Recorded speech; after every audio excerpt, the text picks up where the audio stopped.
Hey everyone, welcome back. If you are not in our Discord channel, please go to the show notes and join. But look, today we are talking to the president of VaynerNFT, Avery Akkineni. And look, here's what you need to know. Heather and I always admit how much of newbies we are. We're talking to a president of a company that helps businesses launch their NFTs and get into the game. And you are going to hear how new it is to her as well. So if you think you're late to the game, you think twice. Let's get into the show.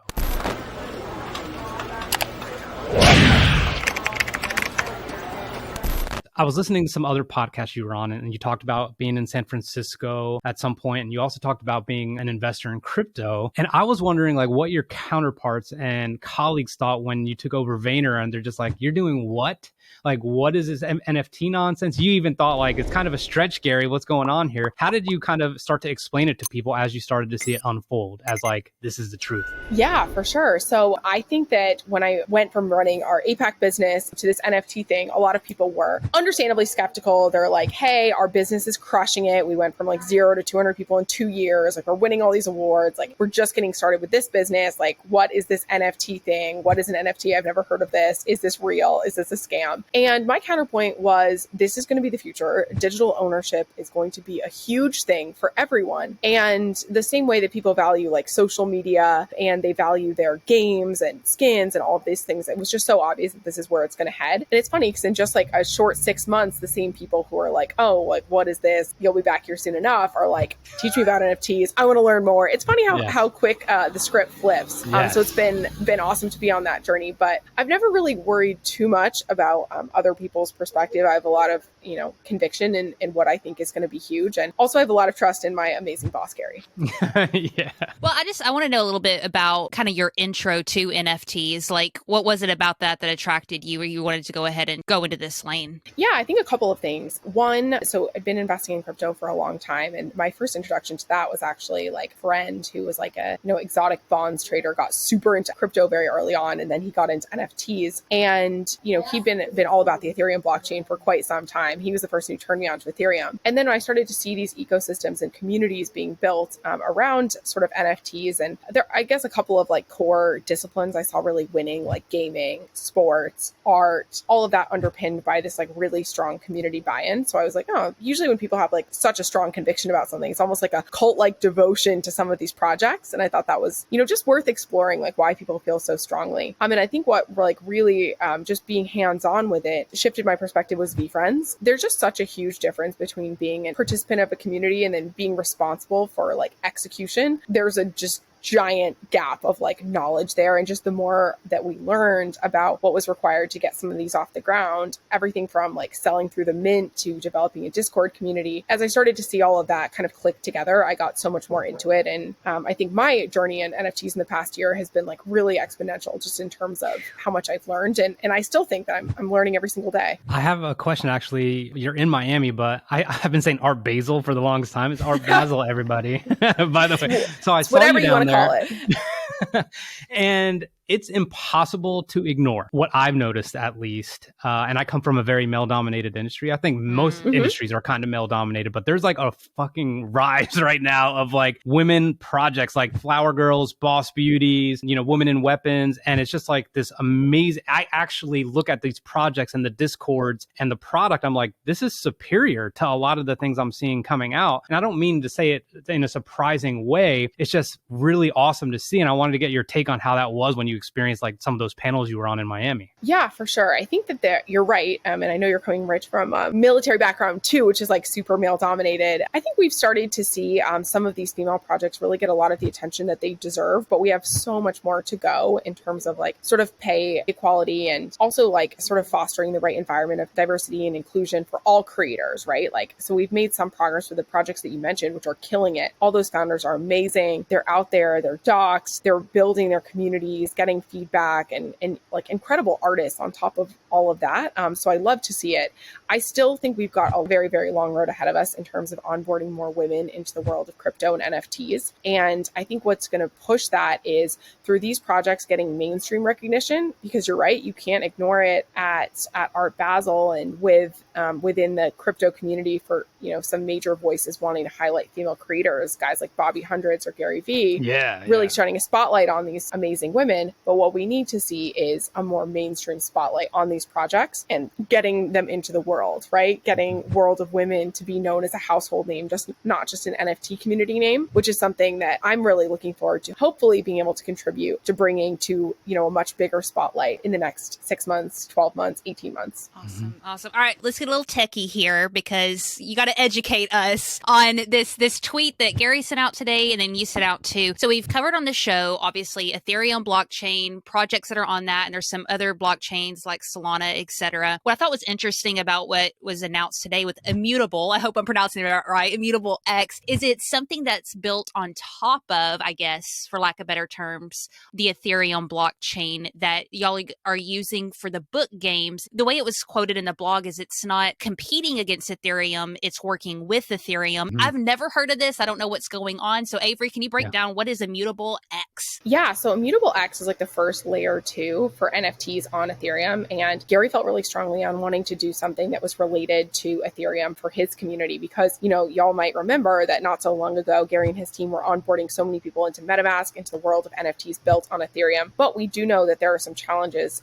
Gas fees are a real thing. And when you're talking like millions of books sold, we don't want to be paying millions of dollars of sort of associated gas. And also I think the number of folks who bought into Gary's book and the NFTs that accompany that is so much larger. So Gary really wanted to design something that was on a sort of layer 2 solution. And I think Immutable X fits that really well. Zero gas fees, instant trades, and sort of carbon neutral NFTs make this, something that I think really scales quite well. Ethereum is an incredible blockchain and we're huge believers in it. But just from a scalability perspective, hundreds of thousands of NFTs on Ethereum all at once creates a lot of congestion in the network and creates a lot of technical deployment challenges. So we wanted to look at a layer 2. And I think Immutable is one that's really, really strong. And we're proud to be working with them on this project and hopefully more to come. We've had some partners who have very, very affordable NFTs. I'm talking like, I don't know, 0.00 whatever. It's like $100. And then they're like, the gas fee was 160. I'm like, exactly. My condolences. I don't know what to tell We've had you. that same challenge. I think it's a real thing when you want to create something that's accessible, but the gas fees are not accessible. That's a challenge. Do you have like a separate wallet with Immutable or can you use the MetaMask too? You can bridge it over to your MetaMask wallet, but you also sort of have an Immutable X wallet. You guys will be unveiled when Book Games launches. But the great thing is you can bridge it over because it is a layer 2. So that means it can be bridged over. Have you guys ever used a POAP? Nope. No, I was learning about those today, but yes. Okay, cool. So check out POAPs. It's a slightly different technology, but it's on XDAI, which is also layer 2. So what that means is you can actually convert that into your MetaMask wallet.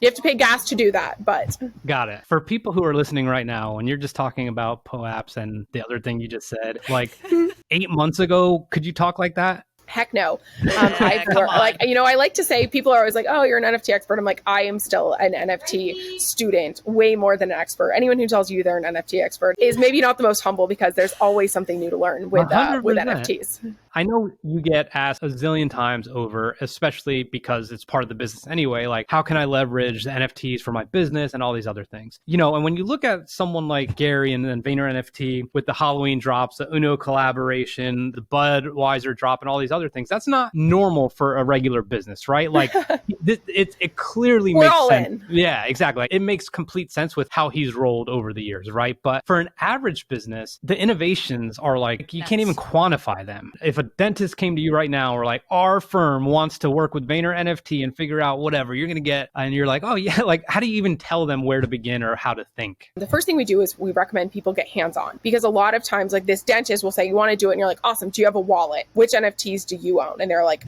question mark. And they're looking at it as more of a commercialization. The first thing we recommend to everyone is you need to actually get in the game. So you mentioned Budweiser. And when they first said, hey, we're interested in this kind of thing you guys did with VeeFriends, the first thing we did was get a wallet, buy an NFT. We have to show up that you're here and you want to be part of this. Budweiser made a purchase of the Tom Sachs rocket of the beer.eth domain. And that really like showed the community, hey, Budweiser here and they care. They actually didn't drop anything for months after that, right? Like just listening and learning and getting hands-on, I think is super important. You saw saw Adidas do the same thing, right? Adidas, like they've been working with G Money for months and they're not a VaynerNFT client, but I admire what they did. And they worked with G Money, they worked with Punk's Comics, they worked with Bored Ape to really do something authentic. And they launched a PO app first just to show the community that like they're here. I think that's the right way to do it. So I would tell that dentist, get a wallet, think about how you're actually going to contribute. Maybe you're buying like different NFTs or shaped like teeth. I don't know, whatever they're into. And then think about how you can add value to that ecosystem. Is it a PO app every time you visit? And then if you get 10, you get a free whatever. Grill, think like about a grill. something. Like I think you that's get a how grill. You get like a fresh that. grill like once you get the 10 NFTs. One of the things I love about NFTs is it's putting so much emphasis on community building, and it's just demanding brands focus so much on building community. It's a skill set that a lot of people say that we're good at or whatever, but how do you train these brands on community building specifically outside of just like get on Discord, start building a social media? Like what are the tactical things that you do to tell them to build their communities? Yeah, well, I think a lot of these brands, like they've been building communities for centuries. You know, it's like, it's not new to them.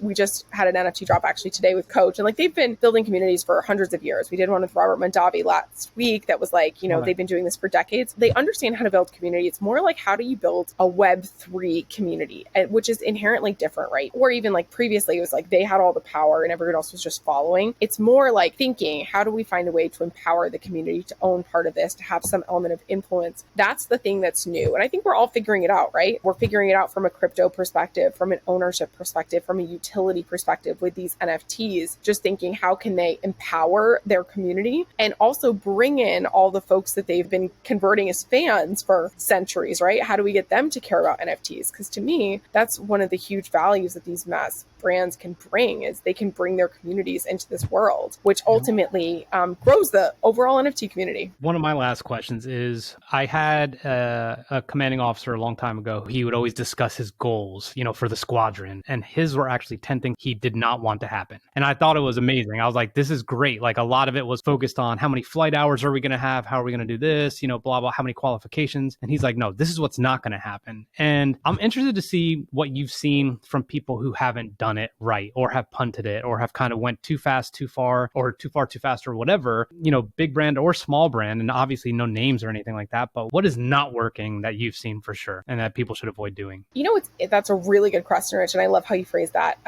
I think what's not working is just sitting it out and thinking that this is a fad, right? Because I'm reticent to criticize people who are participating, because when you're new and you're a first mover, everyone's looking for something to be like, this is wrong. But the reality is there are so few mainstream people who are even participating in this right now that I think those who are getting in the game, yeah, they might take a few missteps, and like everybody's learning, right? And that's the beauty of Web3, is it is an inclusive community that wants to support and sort of like tide will lift all boats. So I think that the folks who are really getting it wrong are the people who think it's a fad, who don't think this is real, and who aren't taking it seriously, who are like, oh, you know, I have zero plans to change anything we're doing because this is going to go away in 5 months, 5 years. Those are the same people who didn't think social media was real, who didn't think the internet was real, and they're the ones who are really going to be further behind than the people who might take a step and maybe miss something or send out the wrong tweet, but end up, you know, still committed to this space. And I think also that long-term commitment, that long-term thinking is what's super required, because this isn't something that's going to like, you're going to have your big win and it ends. Right. It's like you have your big win and it begins. Like, it's not like, you know, the sellout, the mint sellout, that's not the end point. That's the starting line. 100%. So thinking about it like that, I think is the right way for folks of influence to think about NFTs. What would taking it seriously look like? What are some missing elements of taking it seriously for you?